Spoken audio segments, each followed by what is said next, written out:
രസം പലതരത്തിൽ ഉണ്ടാക്കാമല്ലേ? ഇന്നത്തെ വീഡിയോയിൽ തേങ്ങാപ്പാൽ രസത്തിൻ്റെ റെസിപ്പിയാണ് കാണാൻ പോകുന്നത്. അപ്പോൾ അതെങ്ങനെയാണെന്ന് കണ്ടു നോക്കാം. എല്ലാവർക്കും വീഡിയോയിലേക്ക് സ്വാഗതം.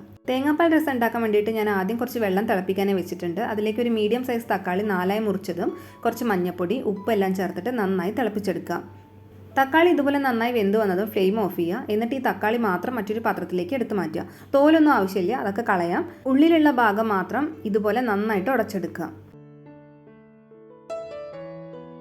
ഈ ഉടച്ചെടുത്ത തക്കാളി നമ്മൾ തക്കാളി വേവിച്ച വെള്ളം ഉണ്ടല്ലോ അതിലേക്ക് തന്നെ ചേർത്തിട്ട് ഒരു സൈഡിലേക്ക് മാറ്റി വയ്ക്കുക. ഇനി കുറച്ച് സാധനങ്ങൾ ചതച്ചെടുക്കണം. കുരുമുളക്, ജീരകം, വെളുത്തുള്ളി ഇതൊക്കെയാണ് ചതച്ചെടുക്കേണ്ടത്. ഇനി തേങ്ങാപ്പാൽ എടുക്കണം. അതിനായിട്ട് ഞാൻ അരമുറി തേങ്ങ ചിരകിയിട്ടുണ്ട്. എന്നിട്ട് തേങ്ങാപ്പാൽ എടുത്ത് വെച്ചിട്ടുണ്ട്. 1-ാം പാൽ 2-ാം പാൽ എന്നൊന്നും തനിയെ എടുത്ത് വെച്ചിട്ടില്ല, ഒന്നിച്ച് എടുത്ത് വെച്ചിരിക്കുകയാണ്. ഇനി ഇത് ഉണ്ടാക്കാൻ തുടങ്ങാം. അതിനായിട്ട് ഞാനൊരു ചട്ടി അടുപ്പത്ത് വെച്ച് അതിലേക്ക് കുറച്ച് വെളിച്ചെണ്ണ ഒഴിച്ചു കൊടുത്തിട്ടുണ്ട്. അതിലേക്ക് കടുകിട്ട് പൊട്ടിച്ചെടുക്കുക. ശേഷം ഉഴുന്നുപരിപ്പ്, വറ്റൽമുളക്, കറിവേപ്പില എല്ലാം ഇട്ടിട്ട് ഒന്ന് ഇളക്കി കൊടുക്കുക. അതിനുശേഷം നമ്മൾ തക്കാളി ഉടച്ചൊഴിച്ച വെള്ളം ഉണ്ടല്ലോ അത് ചേർക്കുകയാണ്. തിള വരാൻ തുടങ്ങുമ്പോഴത്തേനും നമ്മൾ ചതച്ച് വെച്ചിരിക്കുന്ന കൂട്ടുണ്ടല്ലോ, കുരുമുളക്, വെളുത്തുള്ളി, ജീരകം അത് ചേർത്തിട്ട് ഒന്ന് ഇളക്കി കൊടുക്കുകയാണ്. ഇതുപോലെ നന്നായി വെട്ടി തിളയ്ക്കാൻ തുടങ്ങുമ്പോൾ ഫ്ലെയിം ഓഫ് ചെയ്യാണ്. അതിനുശേഷം തേങ്ങാപ്പാൽ ഒഴിച്ചു കൊടുത്തിട്ട് നന്നായിട്ട് മിക്സ് ചെയ്യുക.